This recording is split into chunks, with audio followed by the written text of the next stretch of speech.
दोस्तों कल मैंने आपसे बात की थी उन मिड कैप फंड्स के बारे में जो लॉन्ग टर्म में अपने बेंचमार्क को बीट नहीं कर पा रहे थे रिटर्न के मामले में।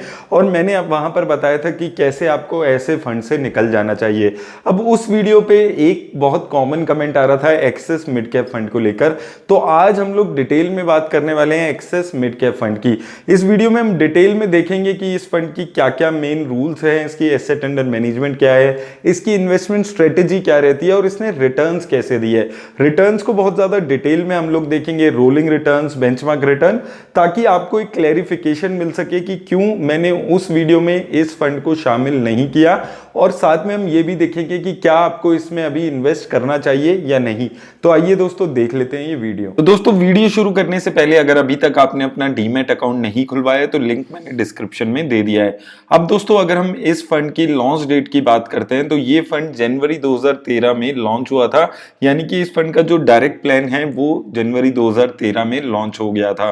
वहीं अगर इसके फंड मैनेजर्स पे अगर हम बात करते हैं तो मिस्टर श्रेयस देवलकर जी इस फंड को नवंबर 2016 से हैंडल कर रहे हैं और उनके साथ मिस्टर हितेश दास जी ने भी इसको दिसंबर 2020 से ज्वाइन किया हुआ है। तो फंड मैनेजर के एंगल से अगर हम देखते हैं तो काफी स्टेबल फंड दिखता है। लगभग 6-7 सालों से सेम फंड मैनेजर इस फंड को यहाँ पर हैंडल कर रहे हैं। वहीं दोस्तों अगर हम यहाँ पर इसकी बात करें फंड साइज की तो इसका जो एसेट अंडर मैनेजमेंट है वो थोड़ा हायर साइड पे अभी दिखता है। 16,000 करोड़ से ज्यादा का इसका एसेट अंडर मैनेजमेंट इस वक्त हो चुका है। वहीं अगर आप मार्केट कैप वाइज एलोकेशन पे बात करेंगे तो सिंस ये एक मिड कैप फंड है तो ये सबसे ज्यादा एलोकेशन मिड कैप कंपनीज में करके चलता है 57% के आसपास। उसके अलावा लार्ज कैप कंपनीज में 29% और स्मॉल कैप कंपनीज में सिर्फ 1% के आसपास पैसा है। तो लगभग आप देख सकते हैं लार्ज कैप और मिड कैप में काफी अच्छा खासा एलोकेशन ये फंड अभी करके चल रहा है। वहीं दोस्तों अगर हम इसकी एक्सपेंस रेशो पे बात करें तो एक्सपेंस रेशो 0.47% की है। कैटेगरी एवरेज से इसको अगर हम कंपेयर करते हैं तो कैटेगरी एवरेज जो एक्सपेंस रेशो है वो काफी ज्यादा है। लगभग इस फंड की जो एक्सपेंस रेशो है वो इसकी कैटेगरी एवरेज से आधी यहां पर हो चुकी है। तो काफी अच्छी एक्सपेंस रेशो यहां पर इस फंड की मानी जा सकती है। वहीं दोस्तों एग्जिट लोड पे बात करें तो अगर आपने अपना लगाया हुआ पैसा 1 साल के अंदर निकाल लिया तो 10% पैसे पर आपको कोई एग्जिट लोड नहीं देना होगा। 10% से ज्यादा पैसा अगर आप अपना 1 साल के अंदर निकालते हैं तो आपको 1% का एग्जिट लोड देना होगा। अब दोस्तों इसकी जो रिस्क रेशियोज है उससे इस फंड की इन्वेस्टमेंट स्ट्रेटेजी एक बार हम समझ लेते हैं। स्टैंडर्ड डेविएशन इसकी 17.56 है, शार्प रेशो 1% के आसपास है और अगर आप टर्नओवर रेशो की बात करते हैं तो 29% है। अगर आप इसको कैटेगरी एवरेज से कंपेयर करते हैं तो दोस्तों सबसे पहले अगर हम स्टैंडर्ड डेविएशन की बात करते हैं तो स्टैंडर्ड डेविएशन किसी भी फंड का ये बताता है कि एक फंड कितना ज्यादा वॉलेटाइल है रिटर्न देने के मामले में, यानी कि जितनी कम स्टैंडर्ड डेविएशन होती है उतनी ज्यादा स्टेबल रिटर्न्स आप किसी भी फंड की मान सकते हैं। तो स्टैंडर्ड डेविएशन के मामले में काफी अच्छा फंड दिखता है। शार्प रेशो किसी भी फंड का दोस्तों ये बताता है कि एक फंड कितना ज्यादा रिस्क एडजस्टेड रिटर्न दे सकता है और यहां पर शार्प रेशो जितना ज्यादा होता है उतनी अच्छी रिस्क एडजस्टेड रिटर्न दिखती है। शार्प रेशो के मामले में भी काफी अच्छा फंड है ये।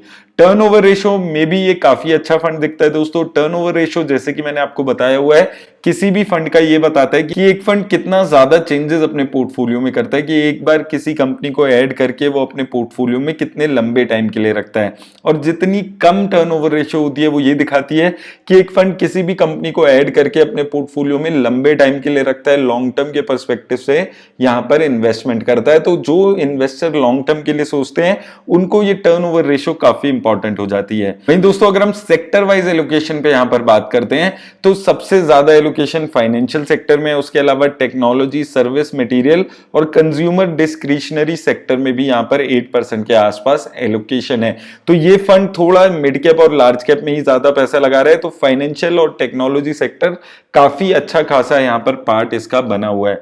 कंपनीज पे बात करें टॉप 10 तो यहां पर दोस्तों अच्छी बात क्या है कि आज से 5-6 महीने पहले जब हमने इस फंड का रिव्यू किया था तो ये लगभग सेम कंपनीज इसके पोर्टफोलियो में टॉप 10 में हुआ करती थी जो अभी भी यहां पर देखने को मिलती है।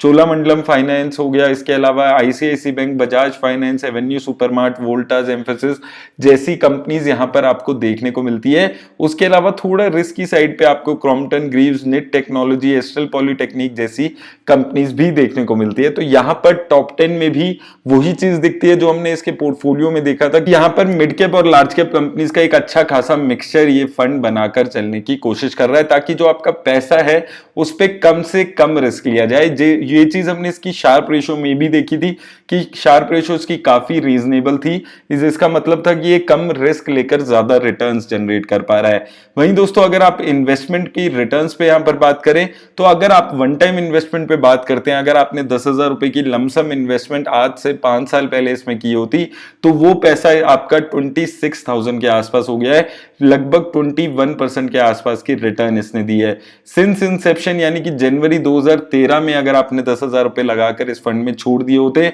तो 55,000 से ज्यादा की वो लागत आपका यहां पर बन चुकी है। 20% से ज्यादा के रिटर्न इसने यहां पर आपको जनरेट करके दिए है। तो रिटर्न्स के मामले में काफी अच्छा फंड ये यहां पर देखने को मिल रहा है। 3 सालों में देखेंगे 25% के रिटर्न, 2 सालों में 48% के आसपास की रिटर्न इसने वन टाइम इन्वेस्टमेंट पे दी है। वहीं एसआईपी पे दोस्तों अगर हम बात कर ले यहां पर, तो एसआईपी में भी अच्छी खासी रिटर्न्स देखने को मिलती है। अगर आपने 5 साल पहले 1,000 रुपए की एसआईपी कराई होती तो वो पैसा आपका इसने 1,08,000 रुपए के आसपास बना दिया। 24% के आसपास की रिटर्न इसने आपको 5 सालों में बना के दी है। 3 सालों में 30% और 2 सालों में 34% के आसपास के रिटर्न। तो रिटर्न्स के मामले में काफी अच्छा फंड ये यहां पर देखने को मिल रहा है। लेकिन दोस्तों जैसे कि मैं आपको हमेशा किसी भी फंड के लिए बताता हूं कि अगर आपको रियल मायने में खुद से ये चीज देखनी है कि क्या मेरा फंड जो है वो परफॉर्म कर रहा है या नहीं कर रहा है, तो आपको 2 चीजें इसमें देखनी है।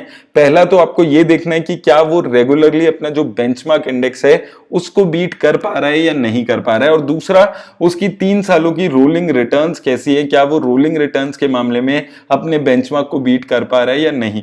तो सबसे पहले हम इसकी बेंचमार्क की रिटर्न्स देखते हैं। तो दोस्तों अगर आप 1 साल में देखेंगे तो लगभग एक जैसी ही रिटर्न है। इस फंड ने लगभग 28% के आसपास के रिटर्न दिए और इसके बेंचमार्क इंडेक्स ने 29% की। लेकिन 2 सालों के पीरियड में अगर आप देखते हैं तो इस फंड ने अपने जो बेंचमार्क इंडेक्स है उससे काफी खराब रिटर्न्स दी है। 2 सालों में इसके बेंचमार्क इंडेक्स ने 65% की रिटर्न दी है और इस फंड ने सिर्फ 48% की रिटर्न दी है। तो अगर आप 1-2 सालों से इन्वेस्ट कर रहे हैं तो आपके मन में ये सवाल जरूर आ रहा होगा कि क्या अब हमें इस फंड से निकल जाना चाहिए या बने रहना चाहिए। लेकिन जैसे ही आप 3 और 5 साल के रिटर्न यहां पर इसकी देखते हैं तो आप देखेंगे ये अपने बेंचमार्क इंडेक्स को आराम से बीट कर पा रहे। 3 सालों में इसके बेंचमार्क इंडेक्स ने 23% की रिटर्न दी है और इस फंड ने 25% की। 5 सालों में भी अगर आप देखते हैं तो इस फंड ने 21% की रिटर्न दी और इसके बेंचमार्क ने 16% के आसपास की। तो यहां पर दोस्तों जो लॉन्ग टर्म है उसमें ये बेंचमार्क इंडेक्स को बीट कर पा रहा है। शॉर्ट टर्म में देखिए दोस्तों, मैं हमेशा आपको बोलता हुआ आया हूं कि कोई भी फंड हर साल हर महीना जरूरी नहीं है कि अपने बेंचमार्क इंडेक्स को बीट करे। अगर 1-2 सालों की अंडर परफॉर्मेंस आती भी है तो आपको पेशेंस रखने की जरूरत है। 2 सालों में अंडर परफॉर्मेंस है लेकिन 1 साल में यहां पर ये अपने जो बेंचमार्क है उसकी जैसी ही रिटर्न दे रहा है।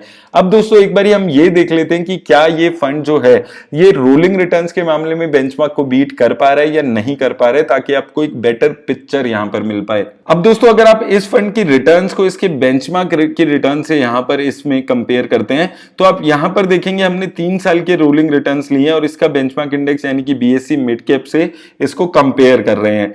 तो यहां पर एक पॉजिटिव बात क्या देखने को मिलती है कि अगर आप रोलिंग रिटर्न्स के मामले में देखेंगे तो हर 3 साल के ब्लॉक में ये फंड अपने बेंचमार्क इंडेक्स को बीट कर पा रहा है। यानी कि अप्रैल 2019 से लेकर अप्रैल 2022 की अगर आप रिटर्न देखते हैं, इस फंड ने पिछले 3 सालों में 26% की रिटर्न दी है, वहीं इसके बेंचमार्क इंडेक्स ने 17% की। थोड़ा और पीछे चलते हैं तो आप देखेंगे अगर हम यहां पर अगस्त 2018 से अगस्त 2021 तक की रिटर्न भी देखते हैं तो यहां पर भी आपको यही देखने को मिलेगा कि फंड अपने बेंचमार्क इंडेक्स को 3 साल के जो रोलिंग रिटर्न का पीरियड है उसमें बीट करके आ रहा है। और अगर आप और पीछे चलें 2017 से 2020 में देखेंगे तो वहां पर भी रोलिंग रिटर्न के मामले में ये फंड अपने बेंचमार्क को बीट कर पा रहा है। तो दोस्तों अगर आप इस फंड में ऑलरेडी इन्वेस्टेड हैं तो मुझे लगता है कि ये एक अच्छा फंड है जो कम रिस्क लेकर ज्यादा रिटर्न जनरेट करने की कोशिश करता है।